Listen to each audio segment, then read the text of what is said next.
இப்போது இந்த task master என்ன நினைப்பில் இருக்கிறார் என்று சொல்லுகிறேன். இந்த ஆலிஸ் ராணி குரியன் ஐயா இறந்த பிறகும் சில காரியங்களை சொல்லிவிட்டு இன்னது செய்யாவிட்டால் இந்த டாஸ்க் மாஸ்டர் இவ்வளவு மோசமா என்று நினைக்கும் அளவுக்கு வருகிறவர்களிடத்திலும் போகிறவர்களிடத்திலும் ஒருவர் விடாமல் சொல்லுவேன் என்று எழுதியிருந்தாள். அதுபோல செய்தும் விட்டாள். இப்படி இவள் செய்வாள் என்று நான் நினைக்கவில்லை. இப்ப நிலைமை வர வர மோசமாகிக் கொண்டே இருக்கிறது. எத்தனை நாள் மற்றவர்களிடம் என்னை நல்லவன் என்று காட்டி பிரசங்கம் பண்ணுவது? நிலைமை இப்படி மோசமாகும் என்று அறிந்திருந்தால் முதலிலேயே அறிவித்து மன்னிப்பு கேட்டிருப்பேனே.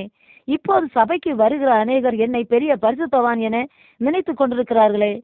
இப்படி இருக்க அவர்களிடம் போய் எப்படி என்னை குற்றவாளி என்று ஒப்புக்கொள்வது வெட்கமல்லவா? இவள் ஒன்றாக சொல்லுவதை நிறுத்தவும் இல்லை.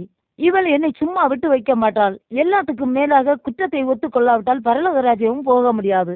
செல்வராஜ் ஐயா சொன்னது போல தாஸ் இவன் துஷ்டன், இவன் அழிவான் என்று சொன்னது போல அழிவுதான் வரும். வர வர கண் இறுகியதை தவிர விடுதலை கிடைத்த மாதிரி இல்லை. இனி என்ன செய்வது என நினைத்து வாழவும் முடியவில்லை, சாகவும் முடியவில்லை.